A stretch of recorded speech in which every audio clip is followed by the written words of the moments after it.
সকালটা শুরু হয়েছিল ১ কাপ চা দিয়ে। ইনফ্যাক্ট আমি এভরিডে উঠেই ১ কাপ চা খাই। আমি ভীষণ চা প্রেমী।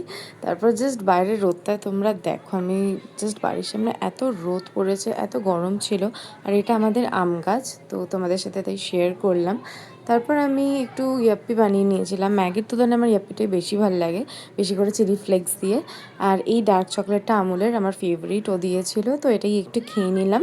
তারপর দুপুরে আমার ফেভারিট লাঞ্চ এগেইন আম ডাল, আলু ভাজা, পটল ভাজা আর ভাত। আমার সবথেকে শান্তির খাবার গরমের মধ্যে। আমার এটাই সবথেকে বেশি ভালো লাগে।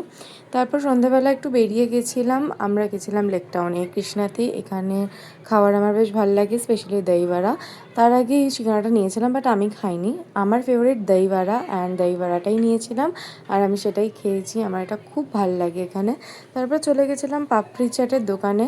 আর দাদা এখানে পাপড়ি চাট যে বানিয়ে দিয়েছিল, এত হেভি করে বানিয়ে দিয়েছিল যে আমার পেটে আর জায়গা ছিল না। আমি এটাই খেয়েছি খুব কষ্ট করে। তো খেয়ে দিয়ে আর আমি রাতে কিছু খেতেই পারিনি। So that's it for today. দেখা হচ্ছে নেক্সট ভিডিওতে খুব তাড়াতাড়ি। ততক্ষণের জন্য বাই বাই।